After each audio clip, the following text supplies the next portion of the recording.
The earliest memory I have of my mother is the scent of her lavender perfume.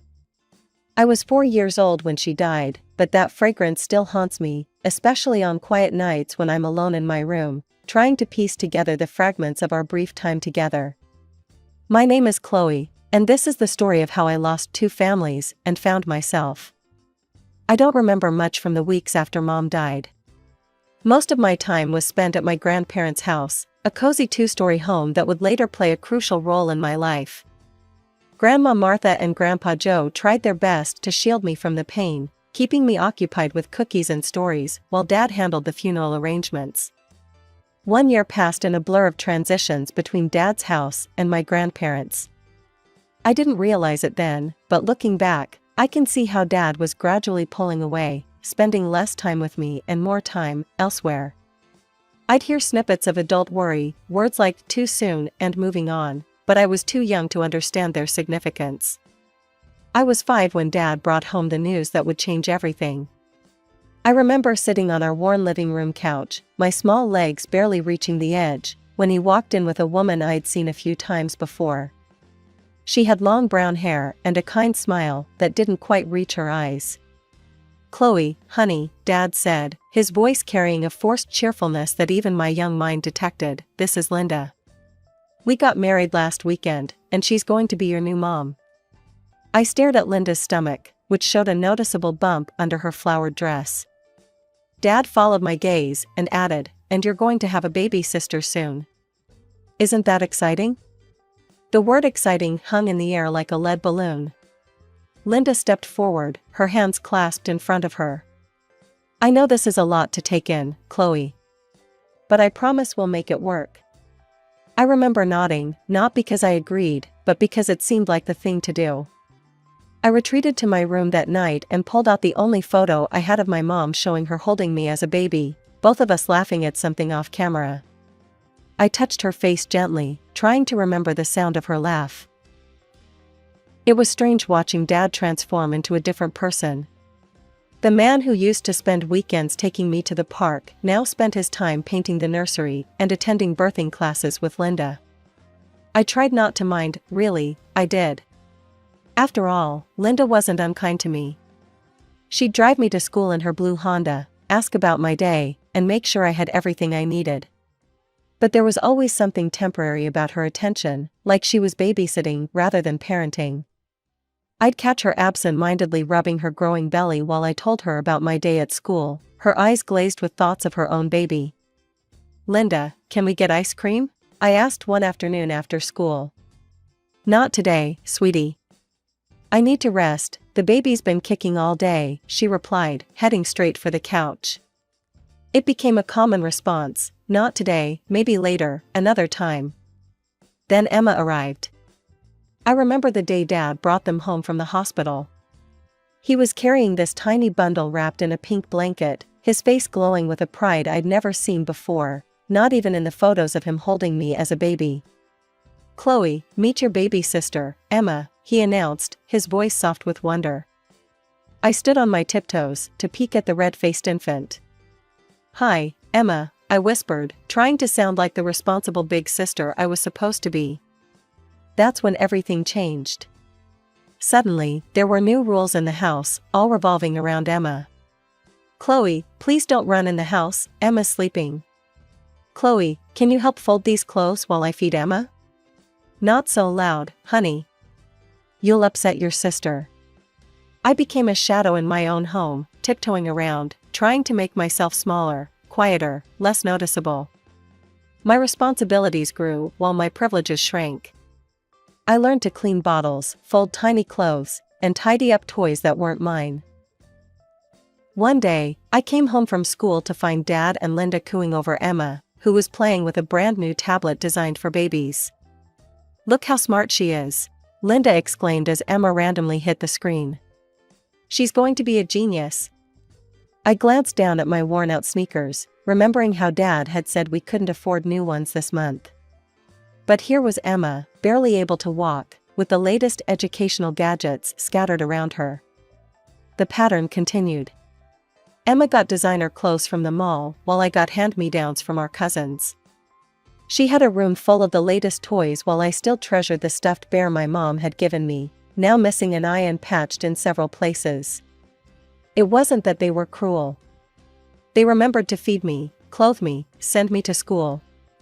But it was always an afterthought, like checking off a box on a to-do list. The only time they seemed to really notice me was when Grandma and Grandpa visited. "Chloe needs new clothes," Grandma would point out, and suddenly Dad would remember to take me shopping. "Don't you think Chloe might like that new book series all the kids are reading?" Grandpa would suggest, and magically, the books would appear. I tried to be understanding. I really did. I kept my room clean, did my homework without being asked, and helped with Emma whenever they needed me. I thought if I was good enough, quiet enough, helpful enough, they'd remember I was their daughter too. When Emma started walking and talking, I thought things would get better. I imagined us becoming best friends, sharing secrets, and playing together like the sisters I saw on TV. I even decorated half of my room with welcome signs the day she was old enough to string full sentences together. "Want to play dolls with me, Emma?" I asked hopefully one afternoon. She looked at me with those calculating eyes that seemed too old for her 4-year-old face.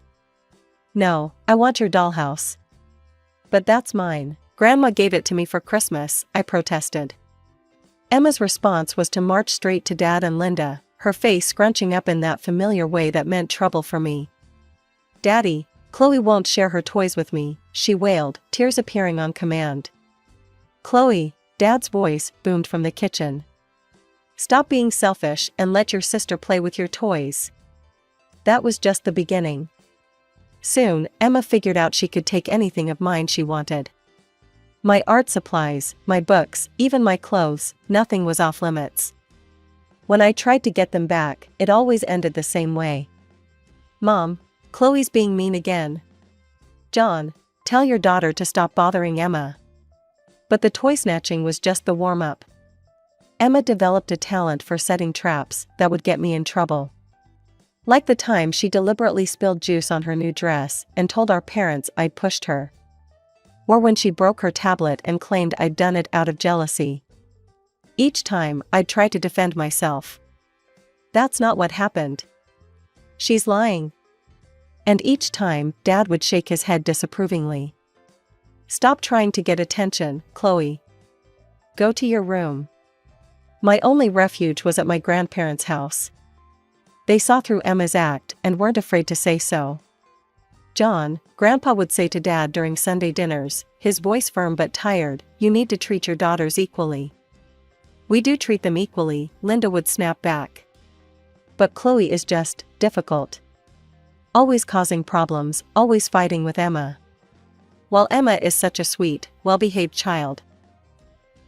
I'd sit there, pushing food around my plate, as Grandma's voice would rise. "Open your eyes. That sweet child of yours is manipulating everyone in this house. You're raising a little con artist, and you can't even see it." "Mother, please," Dad would try to intervene. "You're being unfair to Emma." "Unfair?" Grandpa would scoff. "What's unfair is watching you two spoil one child rotten while treating the other like she's invisible. That's what's unfair." But it was like talking to a wall. Dad and Linda had their narrative about their perfect younger daughter and their problematic older one, and nothing could shake it, not even the truth staring them in the face. Senior year should have been exciting, full of dreams about college and future plans. Instead, I found myself constantly worried about whether I'd even get to go. One night, as I was heading to the kitchen for a glass of water, I heard whispers that made me stop in my tracks. "John, it doesn't make sense." Linda's voice was hushed but intense. "The tuition money for Chloe, we could use it for Emma instead. Get her into that private high school she wants, and later, a better college." My heart stopped. They were talking about my college fund, the money Mom and Dad had started saving before I was even born. "I can't," Dad replied, his voice weak. "I promised Sarah. I promised her I'd make sure Chloe got an education. Sarah's been dead for 14 years. Linda's whisper turned sharp. "You can't let promises to a dead woman control our lives forever." Emma deserves the best education we can give her. There was a long pause before Dad spoke again. My parents would disinherit me if I did that. You know how they are about Chloe. My legs felt weak. So that was it. The only reason Dad was keeping his promise to Mom was fear of losing his inheritance. Not love for me, not respect for Mom's memory, just money. Fine, Linda spat. But I think it's ridiculous we're spending so much on her when Emma could use it better. I slipped back to my room without the water, my throat too tight to swallow anyway. Graduation came and went. I got accepted to the local college's graphic design program, which meant I could live at home and save money. Grandma and Grandpa surprised me with a top-of-the-line laptop at my graduation party. "This is for all those A's you earned, sweetheart," Grandpa said, hugging me tight. "You'll need it for your design work." I was over the moon. Finally, I had professional-grade equipment for my studies. But my excitement was tempered by transportation concerns. The campus was across town, and I hoped Dad might let me use his old Honda now that he had a new car. "Dad?" I approached him one evening. "About getting to college." "We can't afford another car, Chloe," he cut me off before I could finish. "The tuition payments are already stretching us thin. You'll have to take the bus." I nodded, swallowing my disappointment. But just 2 days later, I overheard them in the living room. "I think the red Mercedes would be perfect for Emma's Sweet 16, Linda was saying. "She'll be learning to drive soon, and it's such a safe car for a new driver." "Isn't it a bit expensive?" Dad asked, but I could hear the smile in his voice. "Only the best for our little princess," Linda replied. "We can start saving now, she'll be 16 before we know it." I stood there, my bus pass clutched in my hand, thinking about the hour-long commute I'd be making each way while they planned to buy my 14-year-old sister a luxury car. 2 years into college, life had fallen into a predictable routine of classes, bus rides, and trying to stay invisible at home. Then came the phone call that changed everything. "Chloe?" Grandma's voice sounded strained. "Could you come visit us this weekend? Your grandfather's had a bit of trouble with his heart, and we need to talk to you about something important." That Saturday, I found myself sitting in their familiar living room, the same place where I'd found refuge so many times during my childhood. Grandpa looked pale, but was sitting up in his armchair, Grandma perched on the armrest beside him. They exchanged a look I couldn't quite read, then Grandma took a deep breath. "Chloe, dear, we need to tell you something. After your grandfather's heart attack, we've done a lot of thinking about the future. We're getting old, sweetheart," Grandpa continued. "And maintaining this house is becoming too much for us. We've decided to move to Pine Grove Nursing Home." The tears came before I could stop them. But. Now, Grandma moved to sit beside me, pulling me into a hug that smelled of her signature lavender perfume, so similar to Mom's. "We'll have excellent care there. And you can visit anytime you want." "I'll come every weekend," I promised through my tears. They both laughed, the sound warming the room. "You most certainly will not," Grandpa declared. "You're young. You should be out with friends, living your life, maybe meeting a nice boy." Then their faces grew serious again. Grandpa leaned forward in his chair. "There's something else we need to tell you. We've spent about half our savings on securing our place at Pine Grove. The rest will go to the family after we're gone." I started to protest that I didn't want to talk about this, but he held up his hand. "But the house," he continued, "we've already taken care of that. We've registered it in your name, Chloe. This house belongs to you now. It's all legal and official." My head spun. "Does Dad know?" Grandpa's face hardened slightly. "It's none of his business. This was our house to give, and we chose to give it to you." "But," I looked around at the familiar walls, the photos spanning generations, the corner where I used to hide during hide and seek. "Why?" "Because we're not blind," Grandma said softly. "And we want to make sure you're taken care of." I sat there, stunned, looking at these two people who had always been my strongest supporters, who had seen me when everyone else looked past me. "I won't tell them," I whispered, understanding instinctively that this needed to stay secret for now. Grandpa nodded approvingly. "Good girl. What's done is done, and it's no one's business but ours." 2 weeks passed in a blur of helping Grandma and Grandpa move to Pine Grove. The day they handed Dad the keys to their house, I felt my stomach twist. He had no idea those keys weren't really his to take. "This is wonderful," Linda gushed, already planning renovations in her head. "No more rent. We can finally have a real family home." They wasted no time moving us in. I watched silently as Linda walked through each room, her nose wrinkling at the vintage furniture and familiar decorations that held so many of my childhood memories. "This place needs a complete overhaul," she declared, running a finger along Grandma's antique sideboard. "And a deep clean. For now, the girls can share the blue room upstairs, it's the only one properly habitable." My heart sank. Share a room with Emma? At 16, she'd become even more impossible than before. As if on cue, Emma's shrill voice filled the house. "I am not sharing a room with her," she screamed, stamping her foot on Grandma's hardwood floors. "This isn't fair. I deserve the master bedroom. Why should I be stuck with her? Make her sleep in the closet or the basement or whatever. I don't care." I stood there, clutching a box of my belongings, as Emma's tantrum escalated. The familiar headache that came with her screaming started to pulse behind my eyes. "I hate this. I hate this house. I hate having to share anything with her." I'd learned long ago that there was no point in arguing. Without a word, I carried my box upstairs to the blue room, the same room where I used to sleep during weekend visits with Grandma and Grandpa. I set my laptop on the old desk by the window, placed a few books beside it, and left for my afternoon classes. The whole bus ride to campus, I tried to focus on my upcoming design project, but Emma's words kept echoing in my head. She'd gotten worse over the years, if that was possible.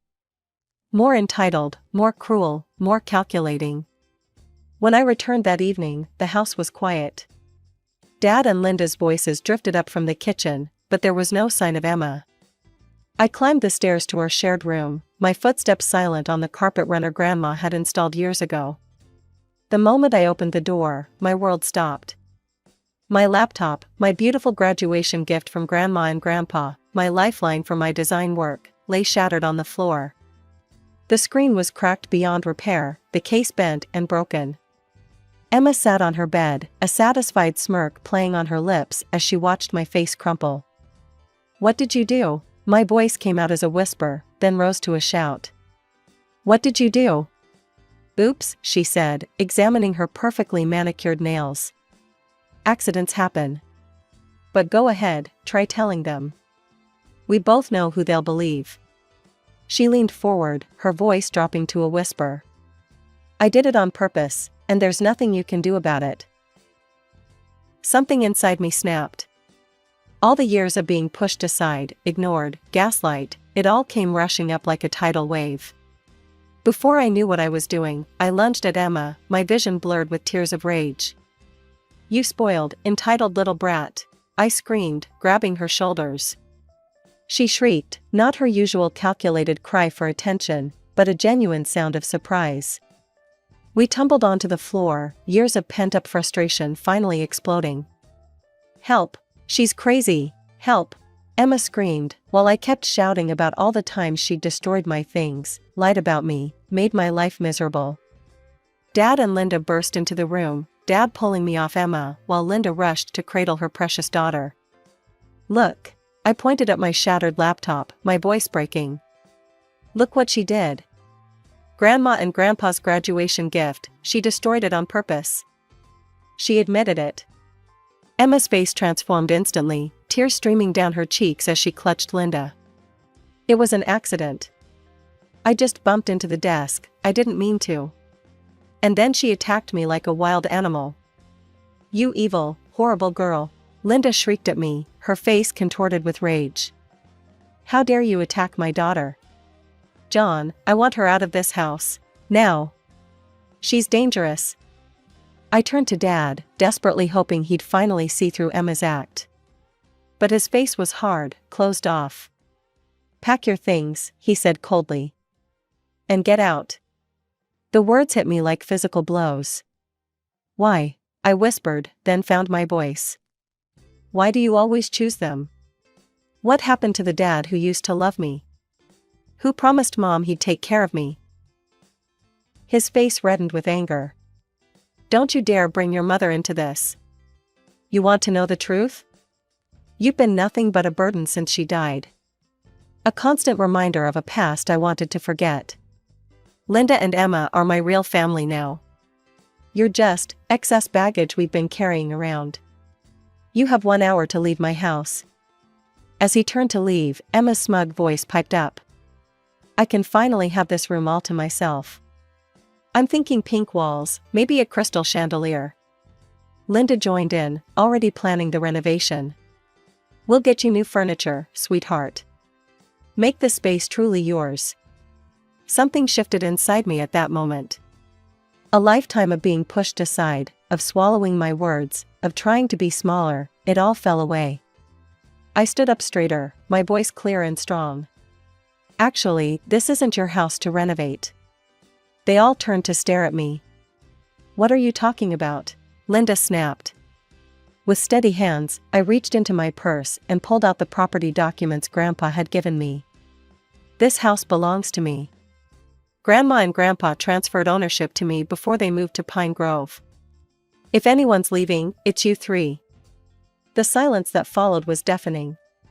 Dad snatched the papers from my hands, his face growing pale as he read. This can't be legal," Linda stuttered. "John, call your father right now." Dad's hands shook as he dialed Grandpa's number, putting it on speaker. "Dad, what is the meaning of this?" he demanded. Grandpa's voice was calm, almost amused. "I see Chloe's finally told you about the house. How could you do this to us?" Dad's voice cracked. "How could we do this?" Grandpa's voice turned hard. "How could you do what you've done to Chloe all these years? We watched you turn from a loving father into a spineless man who lets his wife and spoiled daughter walk all over him and abuse your firstborn child. Yes, we gave the house to Chloe. We knew this day would come, when you'd finally show your true colors." Dad started to respond with something angry, but Grandpa cut him off. "Choose your next words very carefully, son. One more disrespectful word, and you and your precious Emma lose your inheritance too. Your choice." I looked at the three shocked faces before me, my father, Linda, and Emma. They'd gone from righteous anger to stunned silence in the span of minutes. Now Linda was backpedaling fast. "Chloe, sweetie, we were just upset about the fight. We didn't really mean any of it. Of course we don't want you to leave. We were just joking." Her voice had that sickly sweet tone she used when trying to manipulate situations. "I have a really bad sense of humor," I replied, my voice steady. "So I'm going to take everything you said at face value. You have 1 week to find a new place and move out. I'll be staying at a hostel this week while you pack. I don't trust myself to be around any of you right now." "Chloe, please," Dad started, but I cut him off. 1 week. After that, I'm changing the locks." I walked out of my grandparents' house, no, my house, that night with my head held high, even as tears streamed down my face. The hostel bed was uncomfortable, but it was better than staying under the same roof with people who'd just shown me exactly who they were. True to my word, they were out within the week. On moving day, they made one last attempt at reconciliation. "We're so sorry," Dad said, standing in the doorway with the last box. "We realize now how horrible we've been." Linda nodded, frantically. "We never meant for things to go this far." Even Emma managed to look somewhat contrite, though she said nothing. I stood silently, watching them leave. Sometimes silence speaks louder than words. 3 months later, I sat in Grandpa and Grandma's room at Pine Grove, telling them everything that had happened since moving day. The afternoon sun streamed through the window as Grandma poured tea into delicate cups. She'd insisted on bringing her good china to the nursing home. "You did the right thing, standing up for yourself," Grandpa said, but his eyes were sad. Though I hope someday you can all find a way to be family again. Grandma reached over and squeezed my hand. But only when you're ready, dear. And only if they've truly changed. I nodded, telling them about my decision to rent out the house while I finished college. The rental income helped cover my expenses, and I'd found a small apartment closer to campus. I'd even been able to replace my laptop with the first month's rent. Dad called yesterday, I said quietly, stirring my tea. They're living in some rundown apartment complex on the edge of town. He apologized again, said they're struggling. And how do you feel about that? Grandma asked gently. Honestly? Part of me feels guilty, but another part thinks they needed to experience consequences for once. I set my cup down. I told him I don't know if I'll ever be able to forgive them, or if I even want to try. That's fair, Grandpa said. Some wounds take a long time to heal. I'm graduating next semester with my degree in graphic design. I've already had some promising interviews with local agencies, and my portfolio is getting stronger every day. Sometimes I drive by the house and see the young family who's renting it now, their kids playing in the yard, lights glowing warmly in the windows at dusk. Maybe someday I'll move back in. Maybe someday I'll even be ready to have a relationship with Dad, Linda, and Emma again. But for now, I'm focused on building my own life, one where I don't have to make myself smaller to make room for anyone else.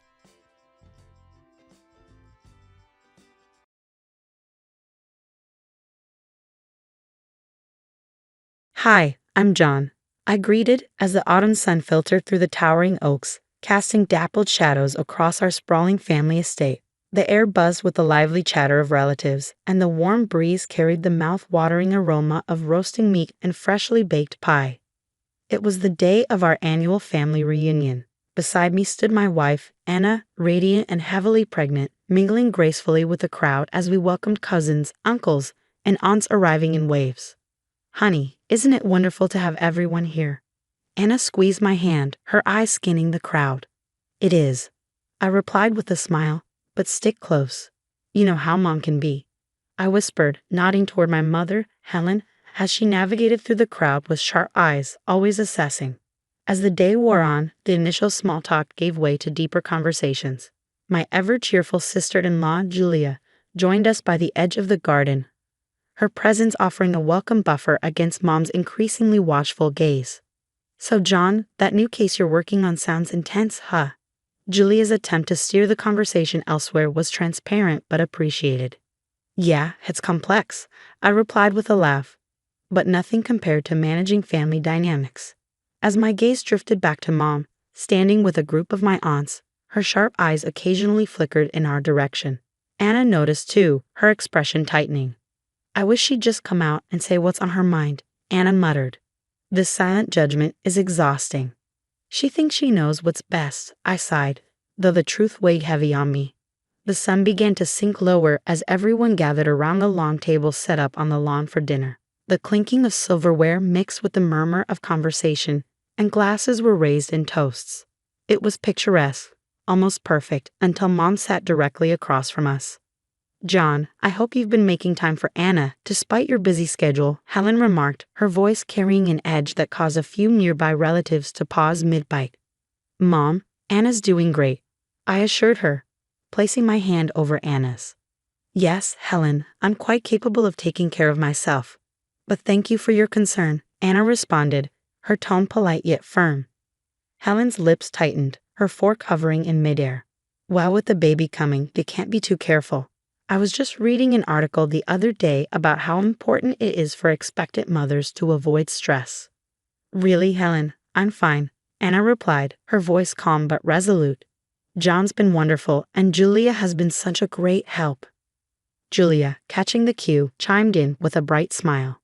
Absolutely, and wait until you see the nursery we've been setting up. John, why don't you show your mom the photos? As dinner wore on, Helen's comments grew more pointed, veiled criticisms aimed at Anna's diet and her decision to continue working late into her pregnancy. The tension at the table thickened, with relatives exchanging uncomfortable glances. Finally, I stood, raising my glass. I'd like to propose a toast to family, both by blood and by bond. May we always support and uplift each other, no matter what. The glasses raised in agreement, and for a moment the air lightened. But Helen's tight smile as she sipped her wine hinted that the evening's peace was fleeting. As night descended and dessert was served, the warmth of the reunion cooled under a lingering shadow of unease. The earlier laughter and stories faded, replaced by tense shuffling as we moved inside for dessert. Anna, wait until you try the lemon tart. Julia's been raving about it all day, Aunt Margie said, her cheerful tone cutting through the stiffness. I'm sure it's wonderful, Anna replied, her arm linked with Julia's as they ascended the staircase together. But behind them, Helen's eyes narrowed, mistaking Julia for Anna due to their similar dresses. Her steps quickened, driven by a dangerous mix of resentment and misguided protectiveness. I need to speak with you, now Anna. Helen's voice, sharp with urgency, pierced the air, but it was Julia who turned. Helen, I think you. Julia began, but there was no time for explanations. In a swift, impulsive movement, Helen pushed her, sending Julia tumbling down the stairs. The sound of her fall was a terrifying symphony of gasps and a heavy thud. Julia. Anna screamed, rushing down the stairs as the family recoiled in shock. Helen stood frozen at the top, her face pale as the gravity of her mistake sank in. I pushed through the crowd, my legal instincts kicking in through the personal horror. Call an ambulance. Now, my voice cut through the chaos as I knelt beside Julia, assessing her injuries. Why would you do this, Helen? Anna's voice trembled with a mix of fury and fear. She's your niece. Helen's hands fluttered helplessly, her voice stammering. I thought she was you. I just wanted to talk. By pushing her down the stairs. My voice was cold, my eyes searching hers for some explanation that made sense. As Julia was rushed away on a stretcher, moments later, the house fell into a somber silence. John took Helen aside, his voice tight with a mix of disbelief and authority. What's going on, Mom? Your behavior tonight wasn't just out of line. It was dangerous. What did you think Anna was going to do? Helen wrung her hands, her voice a shaky whisper. It's all those articles and talk shows. They say some women trick men, trap them with pregnancies. I thought she was manipulating you. John blinked in disbelief. Manipulating? Anna, she's my wife, Mom, and we're having this baby together. How could you believe something like that about her? I got scared, Helen muttered, her eyes downcast. Seeing her, or who I thought was her, it all just came rushing back. John ran a hand through his hair, struggling to reconcile the protective mother he had known with the woman who now stood before him, consumed by irrational fears. Anna needs me. Julia needs justice. We're going to deal with this, but right now, I can't even look at you. He turned away from his mother and walked back to Anna, who stood by the door with red, swollen eyes. As they awaited word on Julia's condition, John's resolve hardened. The night air, thick with unspoken words, mirrored the family's shattered trust. The festive atmosphere of the reunion had dissolved, replaced by the grim reality of the consequences of a misunderstanding that nearly cost a life. At the hospital, the sterile hum of fluorescent lights echoed in the narrow corridor as John paced outside Julia's room. Inside, Anna sat by her sister's bedside, holding her hand as the quiet beeping of medical monitors filled the room. The weight of the night's events pressed heavily on John's mind as he considered the next steps. Returning from the security office, John held a USB drive in his hand, the small device loaded with undeniable evidence. I've got the CCTV footage from the house, he said, his voice low but steady. It's clear. Helen saw Julia, mistook her for you, and pushed her, no hesitation. Anna's voice trembled.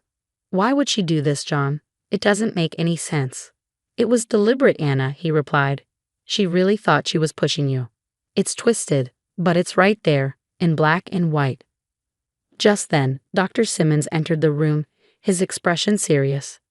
Julia is stable, but she has a concussion and a broken leg. She's going to have a long recovery. John nodded, his voice calm but firm.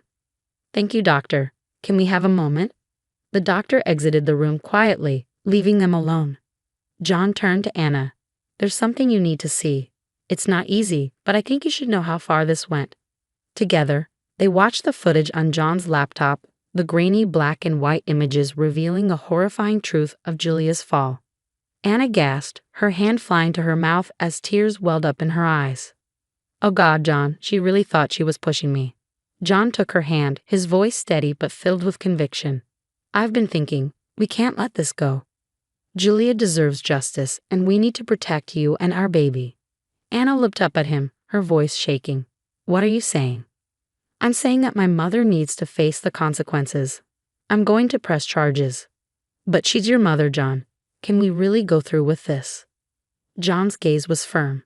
If we don't, then what? She nearly killed Julia. What if next time it's you, or our child? Anna nodded slowly, her own resolve strengthening. You're right, it's just hard. I know, John said softly, squeezing her hand. But it's necessary, for all of us. Leaving the room, John made some calls, reaching out to the family attorney and laying out the situation. His voice was resolute. Yes, I understand the ramifications, but I can't let this slide. She has to be held accountable. Back in the hospital room, Anna's phone buzzed with a text from her brother-in-law, Michael, who had just heard about the incident. Is it true what happened? Is Julia okay? Anna quickly replied, explaining the situation and John's decision. Michael's response was immediate. You have our full support. This is unimaginable, but it's necessary. John returned to the room, placing a reassuring hand on Anna's shoulder. The lawyer is on board, he said quietly, his voice firm but comforting. In the days that followed, preparations began to move forward with legal proceedings. We'll start as soon as Julia is able to give her statement, John said to Anna. The next few days blurred with legal discussions and tense family meetings. Relatives divided, some in disbelief at Helen's actions, while others condemned her outright. John found himself distanced from many people he had once been close to, the rifts caused by his stance seeming too deep to ever fully heal. One evening, as John and Anna sat quietly in the hospital cafeteria, Anna reached for his hand. No matter what happens, we're in this together, right? Right. Together, John replied, his voice steady, his grip firm. As they returned to Julia's room, John glanced between his wife and his sister-in-law. He steeled himself for the fight ahead. The truth was unraveling, exposing the cracks in a family that had once seemed unbreakable. The courtroom was tense, the only sounds being the shuffle of papers and the occasional murmur. Helen sat stiffly beside her lawyer, her gaze fixed straight ahead. Across the room, John stood with Anna, bracing himself to watch his mother face justice. The judge entered the room, and a reverent hush fell over the crowd. This court is now in session, his voice boomed, echoing through the chambers. The prosecutor stood, her voice clear and resolute. Ladies and gentlemen of the jury, we are here to address a grave act of violence, one that could have ended in tragedy. We will show that Helen acted not out of confusion, but out of malice, endangering the life of her niece, Julia, whom she believed to be her daughter-in-law, Anna. Helen's lawyer rose in response, his tone calm and measured. We acknowledge the severity of the situation. However, we argue that this was a misunderstanding fueled by concern, not an intent to harm. As the trial unfolded, witnesses recounted the events of that fateful night. Anna took the stand, her voice steady but tinged with emotion. I never imagined we would end up here, facing such a heartbreaking family rift. Julia was mistaken for me, and it wasn't an accident. It was intentional. Then came the pivotal moment, the presentation of the CCTV footage. The prosecutor played the video, the images stark and undeniable. The footage showed Helen pushing Julia, and a collective gasp rippled through the courtroom. John watched the screen, torn between his roles as son and attorney, each frame of the video feeling like a personal blow. When John was called to testify, he spoke of his mother's growing resentment and paranoia. It pains me deeply, but I must stand for what is just. My mother's actions were deliberate and dangerous. In her defense, Helen finally spoke, her voice trembling. I thought I was protecting my son. I believed there was a threat to his future, to our family's honor. I'm sorry, truly sorry, but it was a mistake. The jury didn't deliberate long. The evidence was overwhelming. Soon, the judge was reading the verdict. Based on the evidence presented, the jury finds the defendant, Helen, guilty of aggravated assault. The judge announced Helen's sentence, years of probation and a restraining order to protect Anna and her unborn child. The finality of the judgment echoed through the courtroom, settling like a weight on everyone present. After the trial, as the crowds dispersed, John and Anna stood together outside, the tension of the past weeks lifting slightly. Anna looked up at John, her eyes a mix of sorrow and relief. It's over, but how do we move on from this? John took her hand, his voice resolute. We rebuild. Together. We focus on our future, on our family. We make sure our child grows up in love, not resentment. Their commitment to each other and their future child was unshaken, even as they navigated the aftermath of a family fractured by fear and misunderstanding. And that concludes their story. It's been a long, difficult journey, but it leaves us with a question. If you were in John's position, would you press charges against a family member to uphold justice, or would you find another way to resolve the situation in order to preserve family bonds? It's a tough call, one that balances moral duty and family loyalty. What would you do? Please share your thoughts and experiences in the comments below.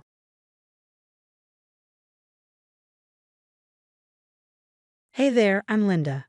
Before I dive into this crazy story, make sure to hit that like button and subscribe. Trust me, you won't want to miss this wild ride. I'm a 35-year-old single mom working my butt off as a nurse while raising my sweet little girl, Harper.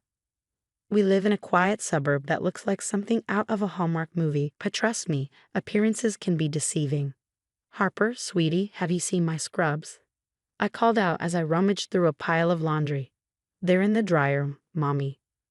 Harper shouted back from her room, probably lost in another coloring book. I swear, this kid has a better memory than I do. Must be nice not having to juggle a million things at once.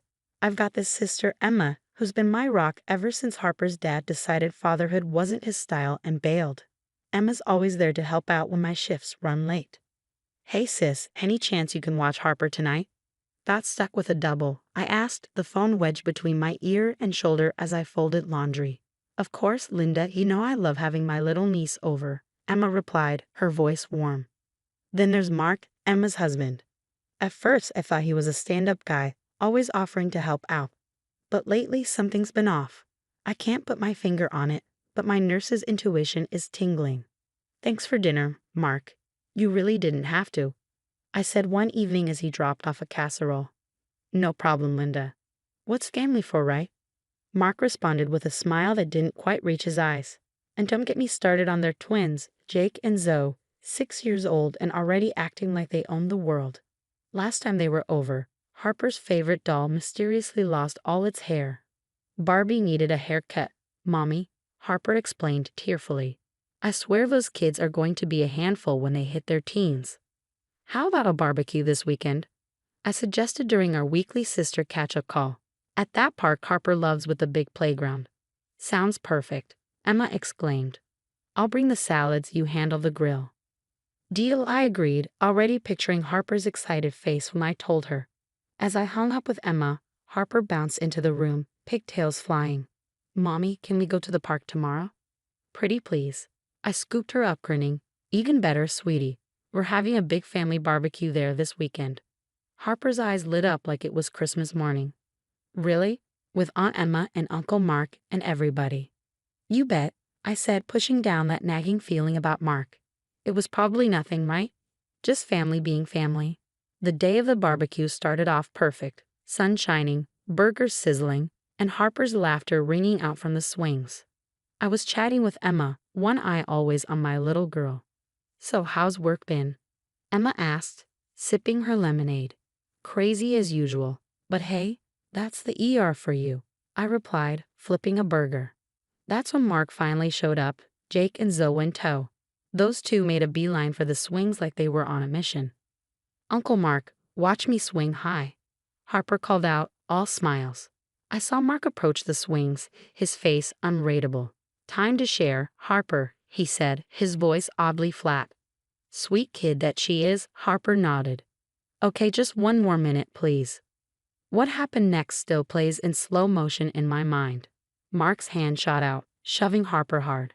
She flew off the swing, hit the ground with a sickening thud, and let out a scream that made my blood run cold. Harper, I shouted, sprinting over. My baby was curled up, clutching her arm, tears streaming down her face. I rounded on Mark, fury bubbling up. What the hell, Mark?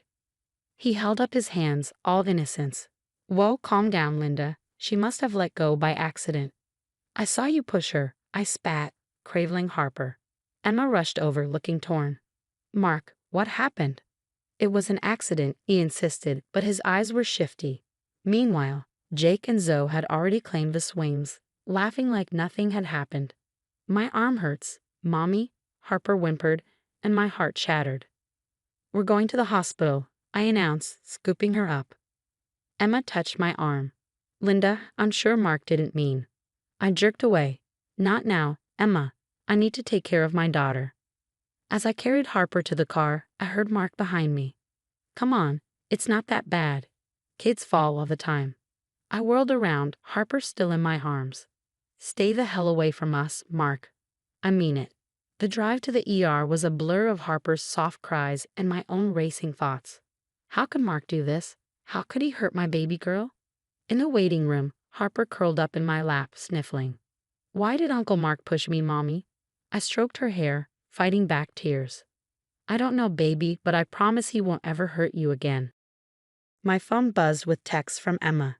Linda, please call me. Mark says it was an accident. Are you guys okay? I ignored them all. Right now, Harper was all that mattered. A nurse called us in, and I recognized her for my shifts. Linda, what happened? I took a deep breath, steadying myself. My brother-in-law pushed her off a swing. The nurse's eyes widened, and she shot me a look that said, we'll talk later. As they examined Harper's arm, took x-rays, and eventually put on a cast, my mind was racing. How had I missed this side of Mark? What else had he done that I didn't know about? One thing was crystal clear. I couldn't trust him anymore. And Emma? Well, she'd have to choose her husband or her family. Walking out of the ER, Harper's good arm around my neck, I made a silent vow. No one, and I mean no one, would ever hurt my baby again. Mark had no idea what he just started. But he was about to find out. Mama Bear was awake, and she was out for blood. The weeks after the swing incident were a blur of anger and sleepless nights. I couldn't shake the image of Mark pushing Harper, couldn't unhear her cry of pain. It was like a switch had flipped in my brain, and suddenly, I was seeing Mark in a whole new light. It started when I overheard Harper talking to her cousin on the phone. Yeah, Uncle Mark is mean sometimes. He yelled at me for touching his stuff once, and he always makes me give Jake and Zoe my toys. My blood ran cold. How long had this been going on? The next day at the playground, I casually brought up Mark to some of the other parents. Oh, that guy. Yeah, he's got a temper, one mom said, lowering her voice. Saw him screaming at some kids for playing too close to his car once. Another dad chimed in. He threatened to sue me when our kids got into a scuffle over a freaking juice box. Can you believe it? The more I dug, the worse it got. Mark had a reputation all right, and it wasn't pretty, bullying kids, intimidating parents. He was like a ticking time bomb in khakis and a polo shirt. Then I found out about his job. I ran into his old coworker at the grocery store. Mark? Oh yeah, he got fired for throwing a stapler at the intern. Nasty business. Didn't he tell you? No, he sure as hell didn't, and neither did Emma. Speaking of Emma, she showed up at my door one night looking like she hadn't slept in days. Linda, I don't know what to do, she sobbed. Mark's been different, angry all the time, lying about where he's been. I found receipts for jewelry I've never seen. I think he might be cheating. I held her as she cried, my mind racing. This was bigger than I thought. That's when I decided to go full detective mode. I installed a nanny cam in Harper's room, disguised as a teddy bear. Call me paranoid, but I had to know what was happening when I wasn't around. The next family dinner, I left it running. What I saw when I played back the footage made me want to puke. Mark sneaking into Harper's room while everyone was downstairs. He went straight for her piggy bank, pocketing a handful of bills. My 7-year-old's hard-earned allowance stolen by a grown-ass man. That son of a... I muttered, watching the video for the third time. It was clear now, the swing wasn't an isolated incident. Mark was a wolf in sheep's clothing, and he'd been fooling us all for years. I paced my living room, mind whirling. This wasn't just about protecting Harper anymore. Jake and Zoe were in danger too, not to mention Emma. Hell, the whole neighborhood needed to know what kind of monster was living among us.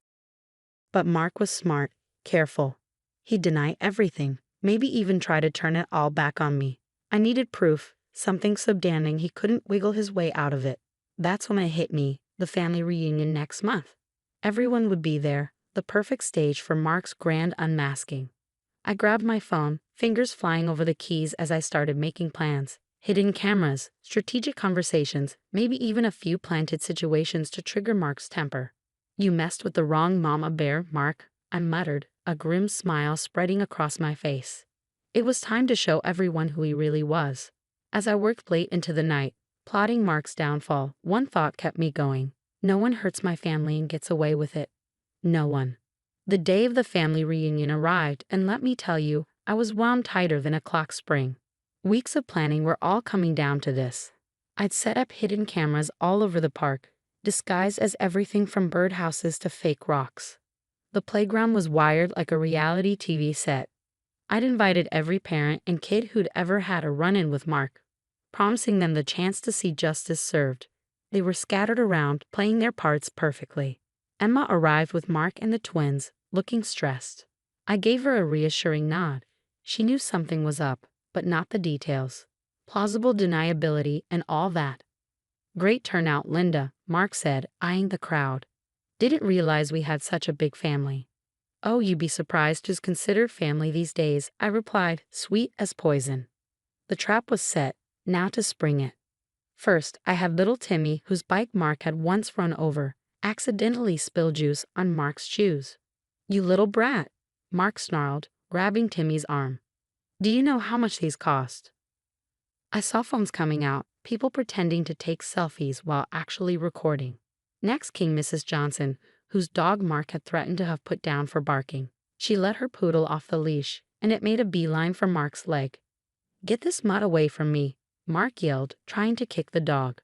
More phones, more candid shots. The final straw was when I had Jake and Zoe's classmate Billy start a water gun fight near Mark's precious car. Mark lost it. He charged at the kids, face red with rage. "I'll sue every last one of you little shits if there's so much as a water spot on my car." That's when I made my move. I hit send on my phone, and suddenly, everyone's devices lit up with a live stream from the hidden cameras. Every nasty word, every aggressive move played out in high definition. Emma gasped, staring at her screen in horror. "Mark, what is this?" Mark spun around, realizing too late he was surrounded. His eyes landed on me, and I saw the moment he knew he was screwed. "You set me up," he growled, advancing toward me. I stood my ground. "No, Mark. You did this all yourself. I just made sure everyone could see the real you." Emma stepped between us, tears in her eyes. "Is this true? All of it? The bullying, the lies, stealing from Harper?" Mark's face twisted. "They're all exaggerating. You're going to believe them over your own husband." But the evidence was right there, undeniable. Parents started chiming in with their own stories, kids pointing and whispering. Mark, cornered, did what any bully does when exposed. He lashed out. He lunged at me, but in his rage, he misjudged. His foot caught on a raised bit of playground safety mat, and suddenly he was airborne. Time seemed to slow as Mark flailed, tumbling off the edge of the play structure. There was a sickening crunch as he landed, followed by a howl of pain. "My arm. I think it's broken," Mark wailed, clutching his limb.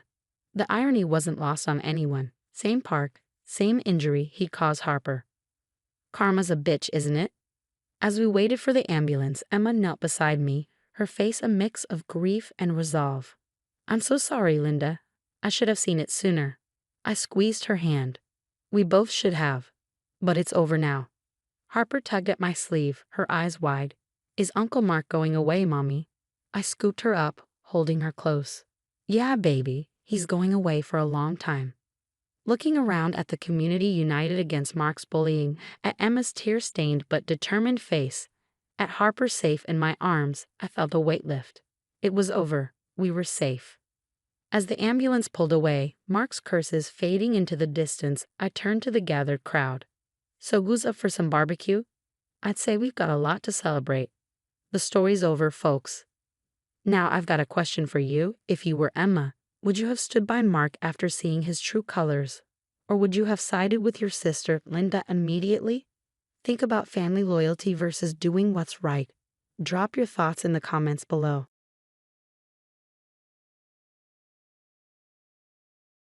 Hi, I'm Amanda. Back in 2017, I married the love of my life, John, a wonderful man from a family with a long history of sons. Our wedding was like a scene from a fairy tale, with everyone celebrating our union under the soft glow of sunset. It felt perfect, and for a while, everything was. In the first few years, John and I lived in bliss, our happiness only growing when I discovered I was pregnant.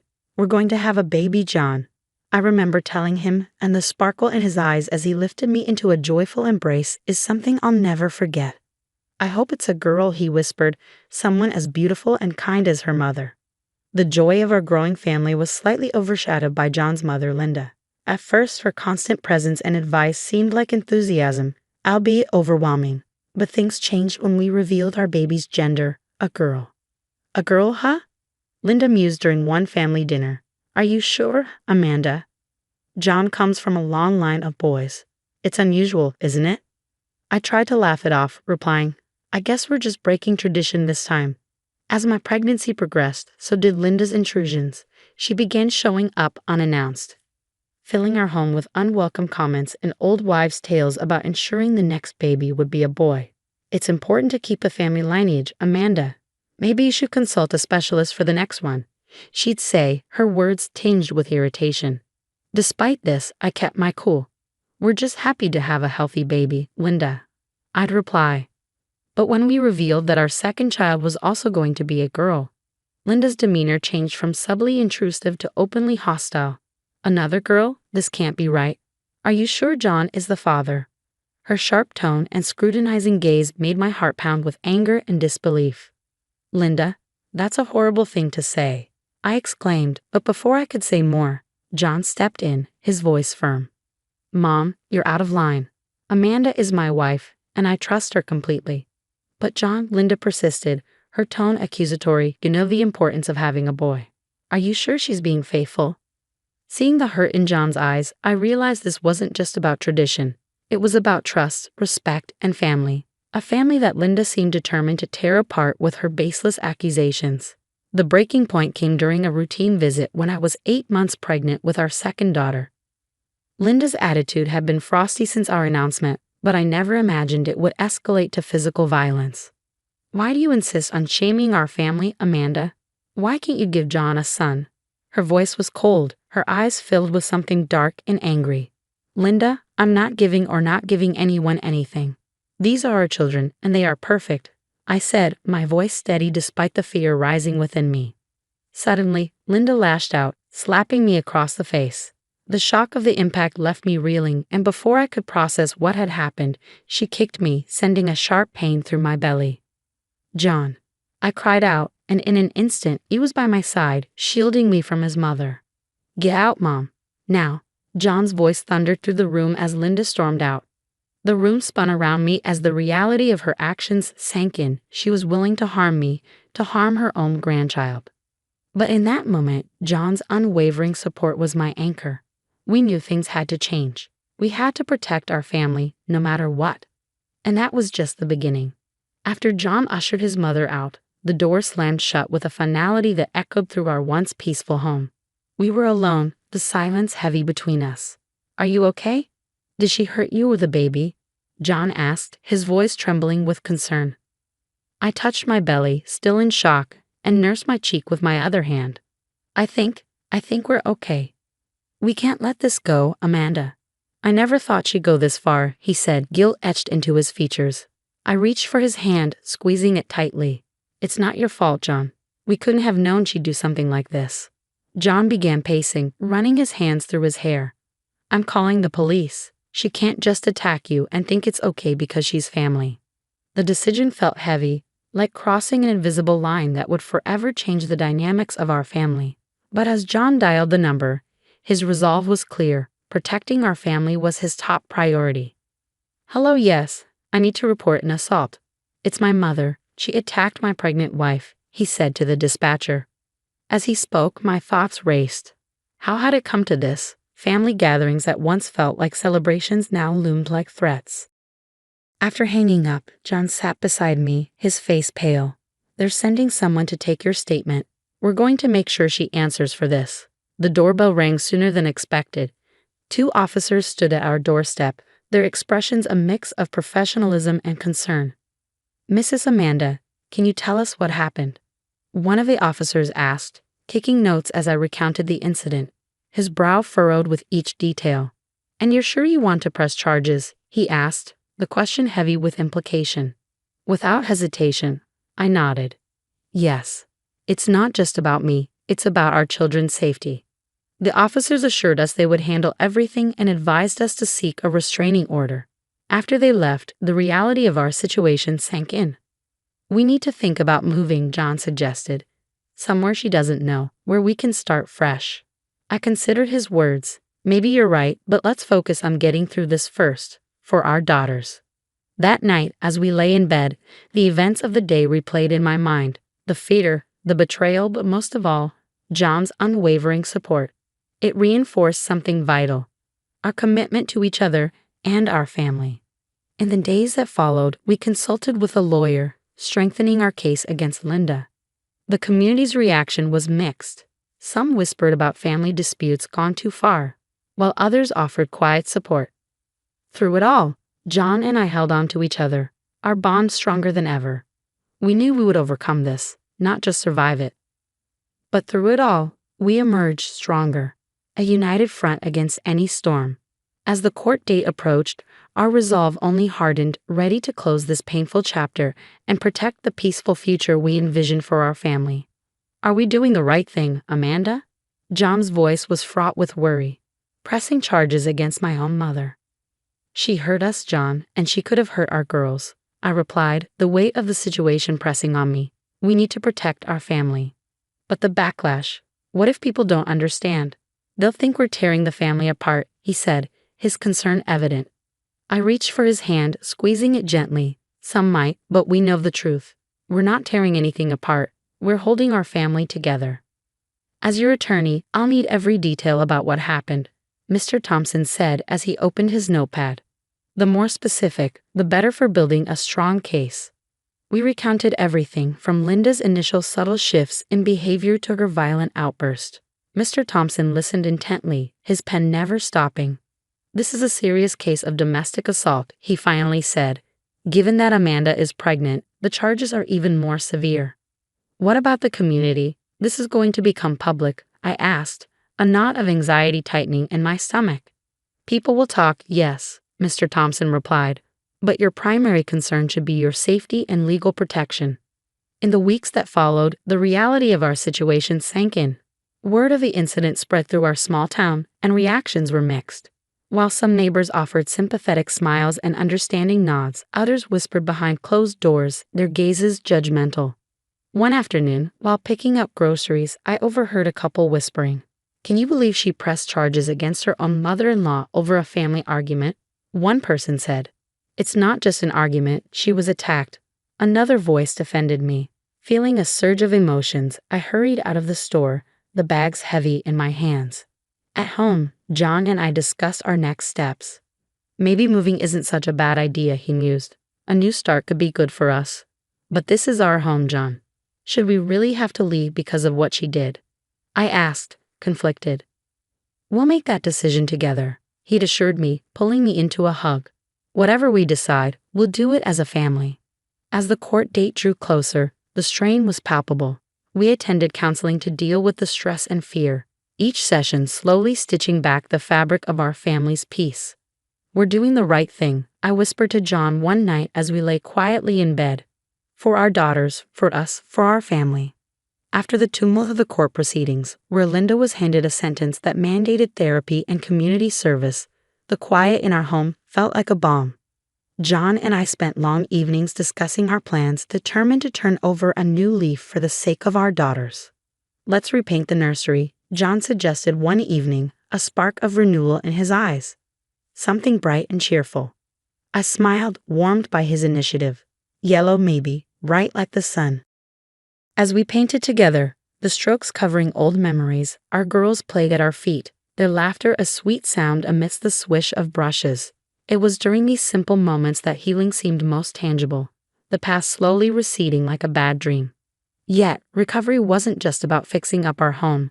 It was also about mending the emotional scars. John and I joined a support group for families who had experienced domestic violence.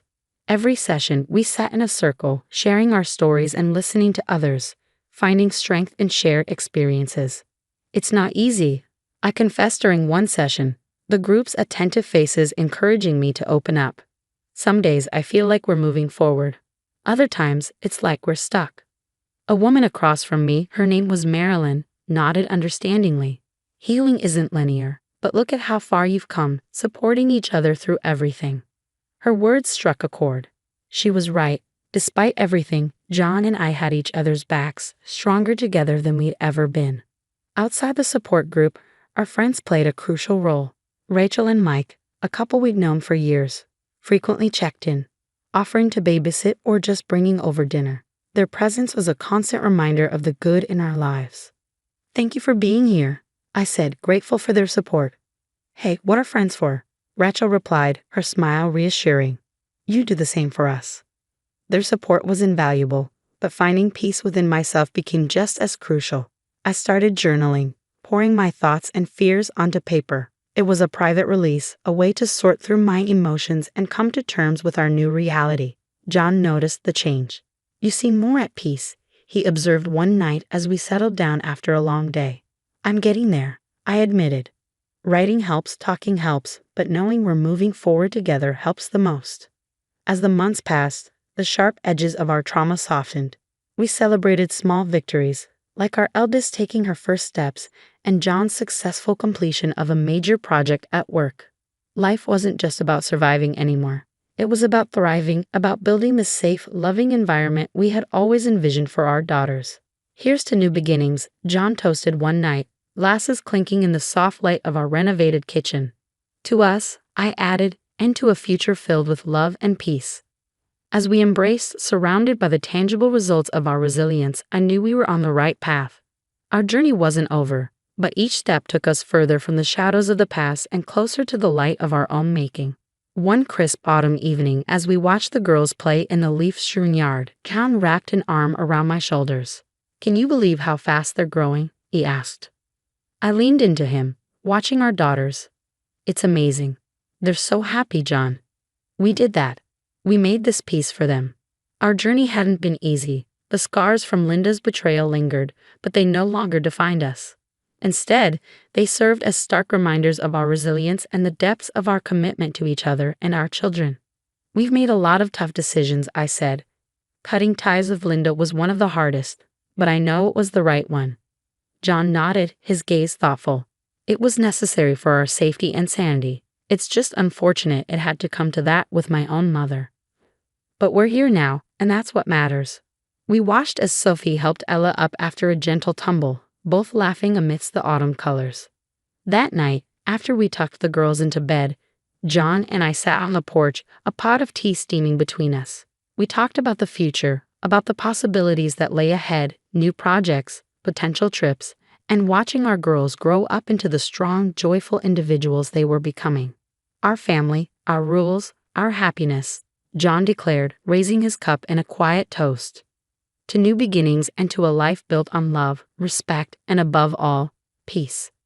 As the stars twinkled above, the shadows of our past seemed nothing more than distant memories. The challenges we had faced had not only brought us closer, but had also redefined what it meant to be a family. We were no longer just survivors of hardship, but architects of our own joy. In the quiet of the night, with the soft whisper of the breeze and the promise of tomorrow in our hearts, I felt a profound sense of gratitude. We had navigated the darkest of times together, and now we stood on the threshold of a bright, hopeful future, a future we had secured through courage, love, and an unwavering belief in each other. What do you think about the decision John and I made to cut ties with Linda? Was it the only way to protect our family, or could there have been another solution? Share your thoughts in the comments below. If you enjoyed this story and want to see more,